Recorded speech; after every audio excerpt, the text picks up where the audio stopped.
आता मी आलोय भोसरी एमआयडीसी मध्ये आणि ते इलेक्ट्रिकल काम करण्यासाठी त्या कंपनीमध्ये आलतो.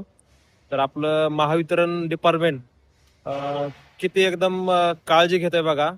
तिथं जीवाला कोणाचा धोका होऊ शकतो.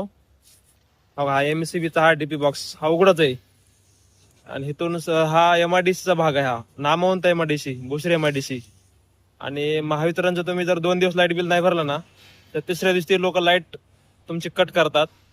पण हे असे निष्काळजीपणा ते लोक करतात. तर आमच्या बघण्यात आलं तर आम्ही लगेच मी आणि माझा पार्टनर हनुमंत त्या ठिकाणी आलतो आम्ही.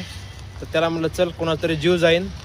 तर आम्ही तो बॉक्स लावलाय आणि त्याला आता हे पण लॉक पण करणार आहे मी त्याला. ताराने पिळा मार त्याला बाहेरून.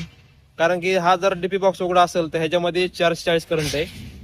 एखादा माणूस म्हणा किंवा एखादा मुका प्राणी म्हणा, गाय म्हणा, कुत्रे असेल इथं, पुन्हा काय येणारे जाणारे ह्या एरियातून लोक असतात. तर असे निष्काळजीपणा हे लोक करतात. तर असं केलं तर कसं काय चालणार आहे. ह्यांनी थोडीफार ह्यांच्या डीपी बॉक्सची काळजी पण घेतली पाहिजे. ह्यांनी मेंटेनन्स केला पाहिजे टायमिंगला. त्या बॉक्सचे लॉक आहेत का चेक केले पाहिजेत, व्हिजिट केली पाहिजे. ह्यांना तसलं काही नाही पाहिजे. ह्यांना फक्त खुर्ची बसून पगार पाहिजे आणि ह्यांना फक्त लाईट बिल नाही भरलं की फक्त लगेच लाईट तुमची तोडायला पहिल्यांदा इथे येणार.